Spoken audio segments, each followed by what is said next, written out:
We're in the most extraordinary part of this whole great Savitri, because Narad has come down and talking to Savitri's parents, and then Savitri appears. Yeah.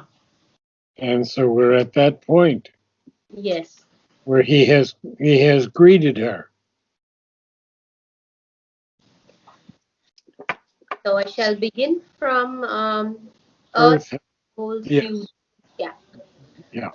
Earth has gold hued expanses, shadowy hills that cowl their dreaming phantom heads in the night, and guarded in a cloistral joy of woods, screened banks sink down into felicity, seized by the curved incessant yearning hands, and ripple passion of the upgazing stream, amid cool-lipped murmurs of its pure embrace, they lose their souls on beds of trembling reeds. Okay, so now to cowl.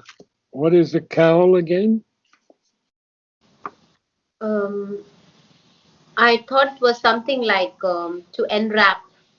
No, it's a hood. Oh, it's a hood. Okay. Can be even a hooded robe. It's especially worn by the monks. Okay. You've seen those hoods that the monks put Yeah. over their heads. Yeah. Yeah. Yeah. They cover their head with a cowl. Okay.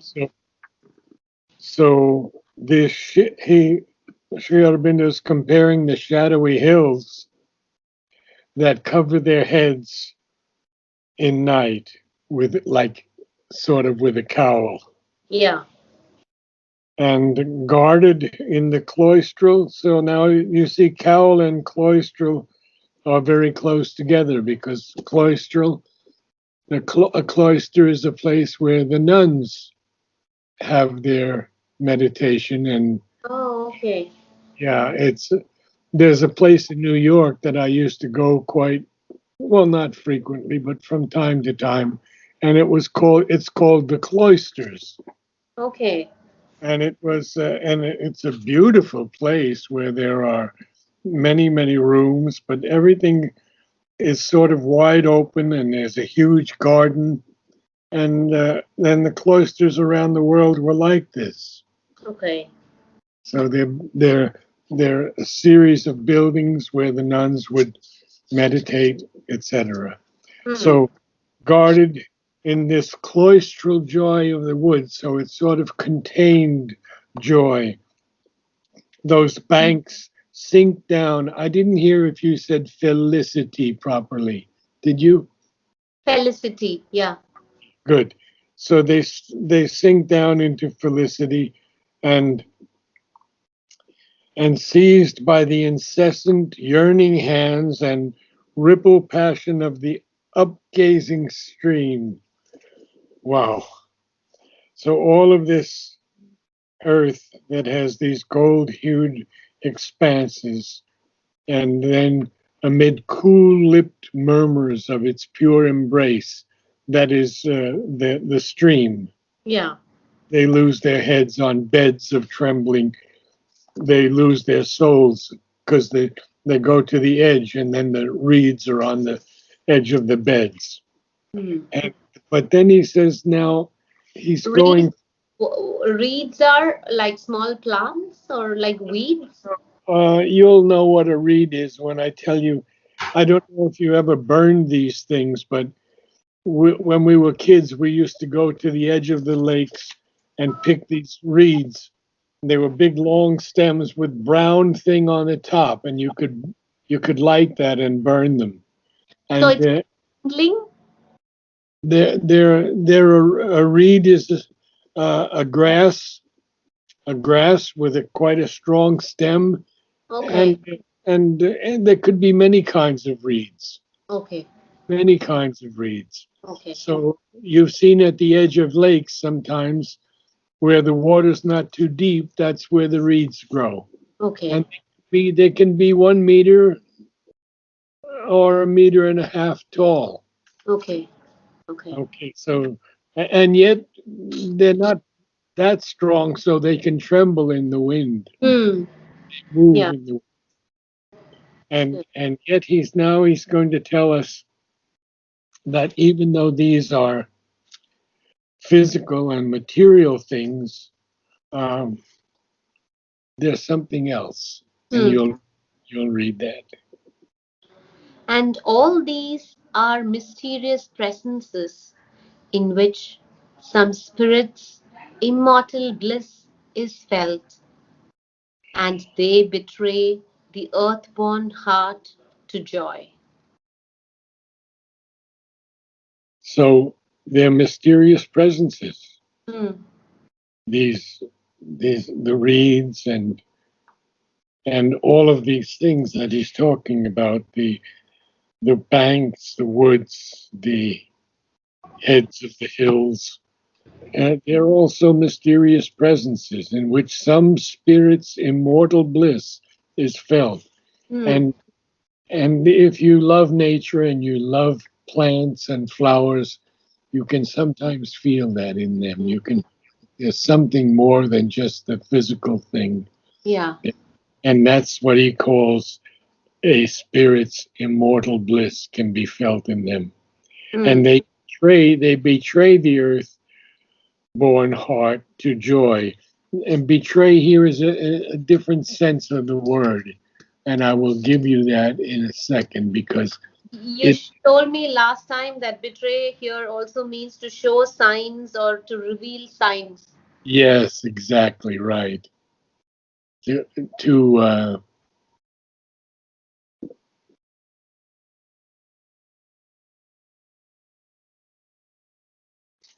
that is correct. See, the other symbol of the other more common definition is to be false or disloyal, to Hmm. lead someone astray, to deceive someone. Yeah. Yeah, Yeah. but not in this case. Okay. All right, there. So There. he's talking to Savitri now. Okay. There hast thou paused and marvelling born eyes, unknown, or heard a voice that forced thy life to strain its rapture through thy listening soul. So he asks it as a question. Yeah. He says what he's referring to is that she met Satyavan. Yeah. There hast thou paused, and marveling born eyes unknown, or heard a voice that forced thy life to strain its rapture through thy listening soul. And then he says again, then, I'll read those three lines again because when you read, it was quite distinct from what I read. So I'll try it and attempt it again. excellent. Okay. Where hast thou paused, and marvelling born eyes unknown, or heard a voice that forced thy life to strain its rapture through thy listening soul? Or Yes. if my thought could trust this shimmering gaze, it would say, thou hast not drunk from an earthly cup, but stepping through azure curtains of the noon, thou wast surrounded on a magic verge in brighter countries than man's eyes can bear. Yeah, you're going to have to work on your V. Your V is still pretty weak. Okay. I still hear wurge, Ver- wurge, verge. verge. Yes, Verge. and Okay. then there was another V before Vo- that too. And yeah, you have to work on that because immediately someone's going to pick that out. Okay. Okay, so he says then if his thought now he sees everything. Narad Yeah. sees everything. So he's gently playing with her. Hmm. Gently playing with her. He says, "Oh, if my thought could trust this shimmering gaze, her look that's Yeah. shimmering." Yeah. then it would say that you haven't drunk from an earthly cup. Yeah. But stepping through the blue curtains of the new, Curtain noon. Yeah. you are surrounded on a magic verge in brighter countries than man's eyes can bear. Now, those brighter countries are where Satyavan lives. Hmm. It's his home. Assailed by trooping voices of delight, and seized mid a sunlit glamour of the boughs, in fairy woods, let down the gleaming slopes of Gandhamadan, where the apsaras roam. Thy limbs have shared the sports which none has seen, and in God ha- and in God Haunts. and in God haunts thy human footsteps strayed, thy mortal bosom quivered with God's speech, and thy soul answered to a word unknown. So the word is quivered. Quivered, Qua, qua, quivered, qua, quivered. Yes, good. quivered, quivered. So now he's getting very poetic here, Mm, and he says to her, "Assailed. Assailed means here by trooping voices of delight. To assail someone is to attack them, mm, but here it doesn't mean attack in that way. It means these things have come upon her. These mm, trooping voices. Trooping is, marching voices. Trooping. mm, So these trooping voices of delight, and she was and seized mid sunlit glamour of the boughs. See, he's seen everything. He's seen exactly where she was. That mm. sunlit glamour of the boughs, and uh, and then he says, in fairy woods, led down the gleaming slopes of Gandhamadan, where the apsaras roam. Thy limbs have shared the sports which none has seen, and in God haunts thy human footsteps strayed. Now, God haunts. A haunt is a. And I need to get you that exactly because it's an easy word, but let's see, where is it here? It's a place that is frequently visited. A haunt. So it's a god haunt. It's a Mm. place where the gods have frequently visited. So here, haunt means a place frequently visited. Yes, but because they're god haunts, not many people have been there. But Yeah, her human footsteps strayed there, yeah. and her mortal bosom quivered with God's speech, and her soul answered to a word unknown. Wow. Okay. What feats of gods, what ravishing flutes of heaven have thrilled high melodies round from near and far, approaching through the soft and revelling air, which still surprised thou heartest, thou He- hearest. no, thou hearest, yes. They have fed thy silence on some red, strange, ecstasied fruit, and thou hast trod the dim moon peaks of bliss. So this is all very poetic that he's saying. Mm, You know, what feet of gods, what ravishing flutes of heaven have brought these high melodies from near and far and approaching through the soft and reveling air, which still surprised thou hearest. So he says, you still hear these melodies, even though you're here. You've returned from that God haunt, and mm, but you're still hearing those melodies mm. because he knows that she's still feeling Satyavan. Yeah. And then he says, "Oh, they fed thy silence on some red, strange ecstasy fruit, and thou hast trod the dim moon peaks of bliss." Well, that's all poetic, you know. She Yeah. didn't eat it. She didn't eat any strange red fruit there, but you know, he's doing this, and but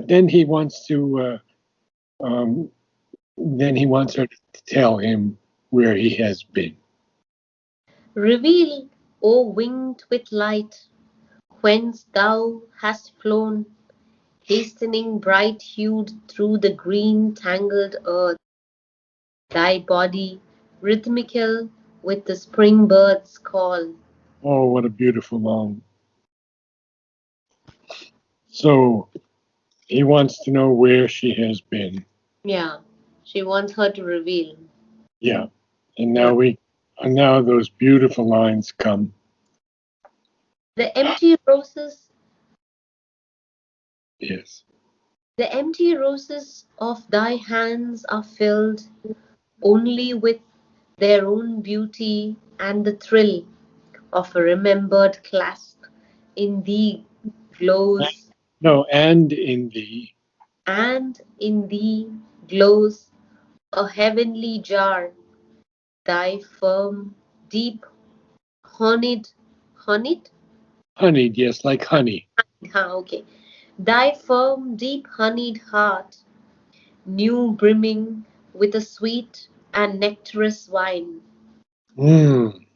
So he sees that she is filled with this love in her deep honeyed heart that is now brimming new with a sweet and nectarous wine. Hmm. So her whole being is filled with this joy of having met Satyavan. Thou hast not spoken with the kings of pain.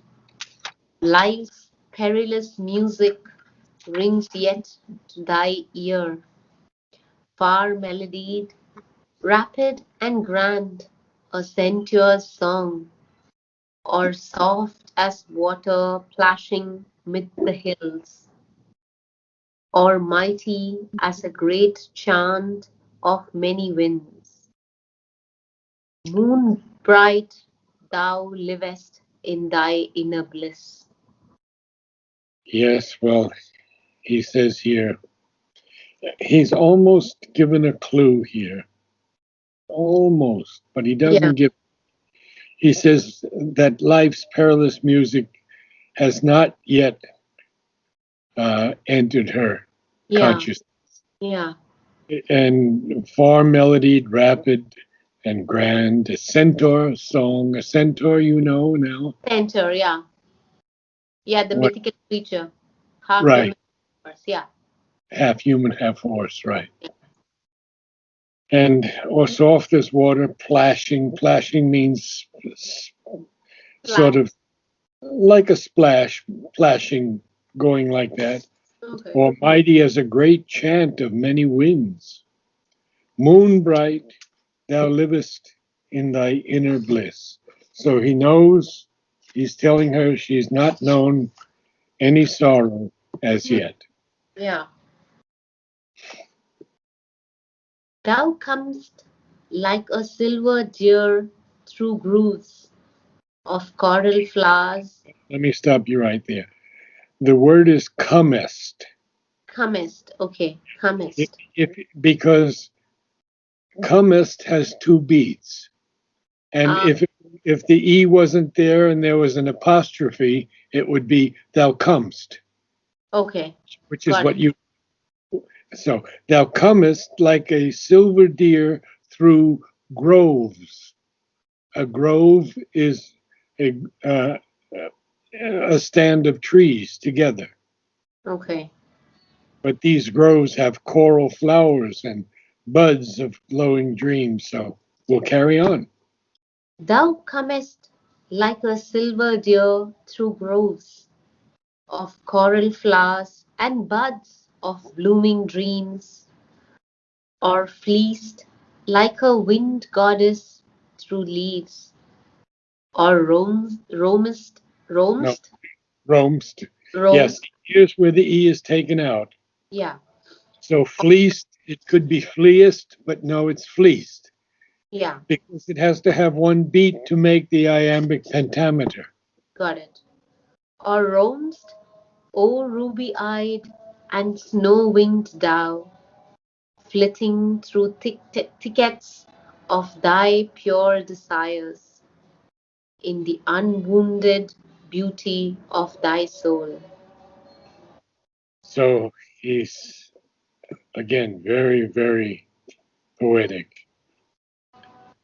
And he says, "Thou comest like a silver deer through groves of coral flowers and buds of glowing dreams. Or you fleest like a wind goddess through leaves. Or you Please. roast, pardon? Or Mm, you fleeced. Or you fleeced like a wind goddess through leaves. Or mm, roam." And then he calls her, "O ruby eyed and snow winged dove, flitting through thickets." A thicket is a place where there are lots of trees and shrubs, and it's sort of hard to get through. okay. Yeah, thicket. It's not impenetrable, but it's not the easiest thing to get through. Let me see if I can get you in a thicket. Um, a dense growth of shrub. It's underbrush, basically. Underbrush in the woods.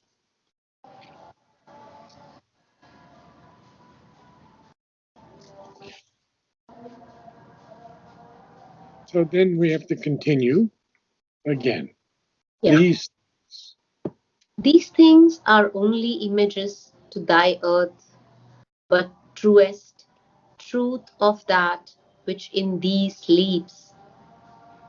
For such is thy spirit, a sister of the gods, thy earthly body, lovely to the eyes, and thou art kin in joy to heaven's sons. Yeah, so he just says these things are only images to her earth, but the truest truth of that which sleeps in her, and that is her spirit. She's the sister of the gods, and her earthly body lovely to the eyes, and thou art kin in joy to heaven's sons. And now he begins, if the next 12 lines or 10 lines will tell us much more. O O thou, thou who hast come to this great perilous world, now only seen through the splendor of thy dreams, where hardly love and beauty can live safe, thyself a being dangerously great, a soul alone. okay, so now he says that she has come into this great perilous, dangerous, very dangerous world that Yeah, is that is only seen through the splendor of thy dreams, uh, because she hasn't seen the dark side of this world, even though he tells her that it's perilous, because he says where love and beauty can hardly live safe because it's a perilous world. yeah, And he says, even you are a being dangerously great, a soul living alone in a golden house of thought. has lived walled in by the safety of thy dreams. Yeah, actually, it's walled in. Walled in, okay. You've lived walled in. Oh, understood. Like she was walled inside, like inside Yeah, the palace. exactly, Yeah, okay. exactly. By the safety of her dreams. You see, Dreams. so Yeah. you know, and then On let's go. heights of happiness, leaving doom asleep, who hunts unseen the unconscious lives of men. If thy heart could live locked in the ideal's gold, as high, as happy might thy waking be, if for all time doom could be left to sleep. So that's the first hint that he's given. He says that, even though uh, she has been walled in by the safety of her dreams, Hmm. and she has, on these heights of happiness, she's left doom to sleep. And that doom who hunts the unseen, who hunts unseen the unconscious lives of men. And then he says, if your heart could live locked in the ideal's gold, as high, as happy might thy waking be, if for all time doom could be left to sleep. Sleep. Yeah.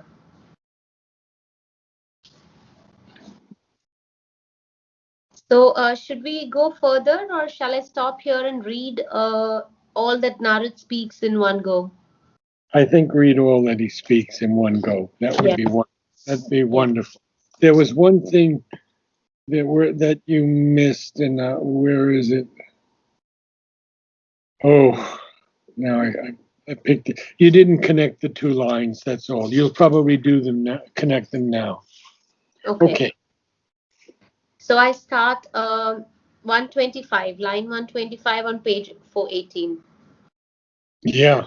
Yeah. It's a Cried long way. to her. Yeah.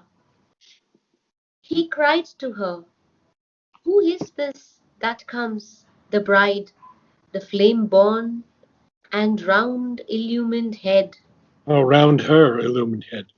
and round her illumined head, pouring their lights, her Hymeneal.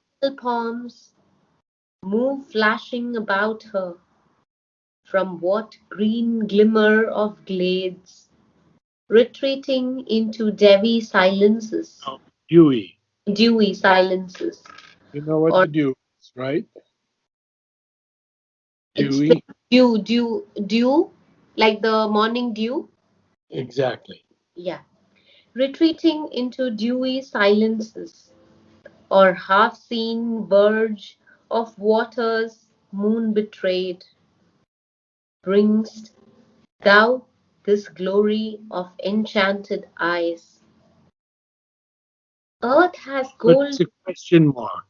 Yeah, And so you have to start feeling these question marks because he begins by saying, who is this that comes? The bride. And then he says, move flashing about her? Question mark. From what green glimmer of glades bringst thou this glory of enchanted eyes? bring thou this glory of enchanted eyes. Yes, exactly.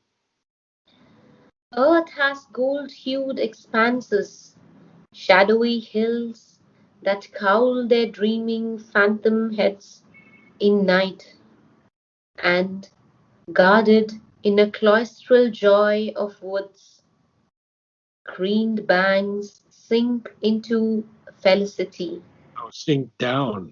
sink down into felicity, seized by the curved incessant yearning hands and ripple passion of the upgazing stream, amid cool-lipped murmurs of its pure embrace, they lose their souls on beds of trembling reeds. And all these are mysterious presences, in which some spirit's immortal bliss is felt, and they betray the earth-born heart to joy. There hast thou paused, and marvelling born eyes, unknown, or heard a voice that forced thy soul. No, that forced thy life. Oh, sorry, I read that again.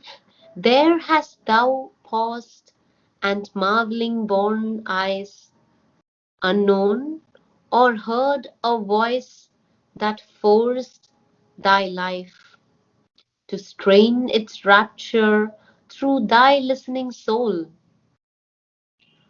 Or if my thought could trust this shimmering gaze, it would say that thou hast not drunk from an earthly cup, but stepping through azure curtains of the noon, thou wast surrounded on a magic verge in brighter countries than man's eyes can bear. Assailed by trooping voices of delight, and seized mid a sunlit glamour of the boughs, in fairy woods, led down the gleaming slopes of Gandhamadhan, where the Apsaras roam, thy limbs have shared the sports which none has seen, and in God haunts thy human footsteps strayed, thy mortal bosom quivered with God's speech, and thy soul answered to a word unknown. What feet of gods, what ravishing flutes of heaven have thrilled high melodies round from near and far, approaching through the soft and reveling air, which still surprised thou hearest. They have fed thy silence on some red, strange, ecstasied fruit, and thou hast trod the dim moon peaks of bliss. Reveal, O winged with light, whence thou hast flown, hastening, bright hued, through the green tangled earth, thy body rhythmical with the spring bird's call. The empty roses of thy hands are filled only with their own beauty and the thrill of a remembered clasp, and in thee glows a heavenly jar, thy firm, deep honeyed heart, new brimming with a sweet and nectarous wine. Thou hast not spoken with the kings of pain, life's perilous music years, yet to thy No, ear. no. Rings. Life's perilous music rings yet to thy ear. Life's perilous music rings yet to thy ear, far melodied, rapid and grand, a centaur's song, or soft as water plashing mid the hills, or mighty as a great chant of many winds. Moon bright, thou livest in thy inner bliss. Thou comest like a silver deer through of No, co- groves. groves. Grooves is two Two O's. O's, yeah. Groves is one O.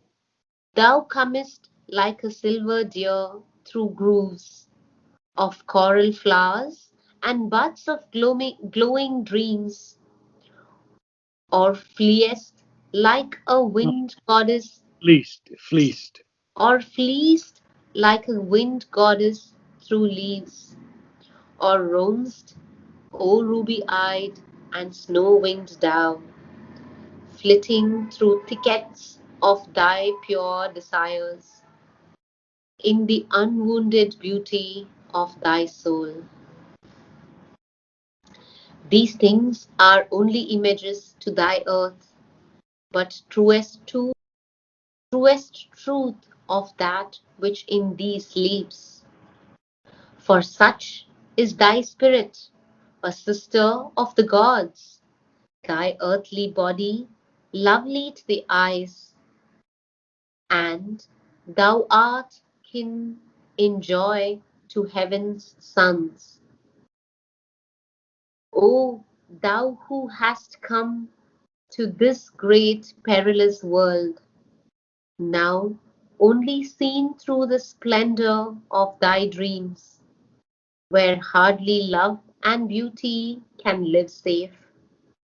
Thyself a being dangerously great, a soul alone in a golden house of thought, has lived, walled in by the safety of thy dreams, on heights of happiness, leaving doom asleep, who hunts unseen the unconscious lives of men.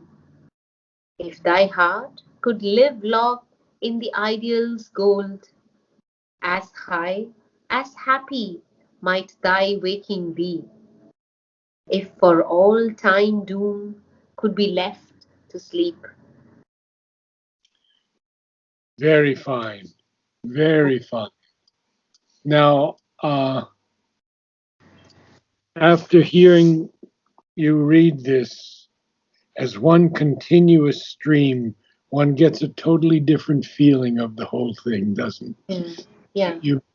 You get the story also of what's yeah, happening, yeah, and the beauty of everything comes through even more than breaking up by sentences. yeah. Okay. There was one question that I wanted to, and let me just, okay, where is it now? Here we are. Okay. So there was, you said hastening, and I don't know. Slave system and hastening the glad day of deliverance to the Hastening. millions of my brethren in bonds. It's quite clearly a diatribe against slavery. Yeah? And a lot. So he says hastening, and you said hastening. Okay. I think um, here's Cambridge. It's the definition. Here it is. How to pronounce it in English? Here's UK. Hasten. Hasten. Yeah. Hasten. They don't. They don't any longer pronounce the T. That Okay, so was, that hasten. was at one time it was pronounced, but no longer. So it's hastening. Hastening. Hastening. Okay. Very good. Oh, And also, while I was reading, in between, I was feeling I was leading a little fast, and I had to like slow myself down. But still, overall, I was feeling maybe I could just, maybe slow down a little more. Did you feel the same or? yes, I agree. Okay. I You could just slow it a little bit, not too much, a little Yeah. bit, because you don't want to lose the feeling and the meaning of the thing Yeah. by Yeah. going too slow. Yeah. But too fast is also a problem. So Yeah. you got it. You got it very good, and I'm quite happy. Thank you, Narad.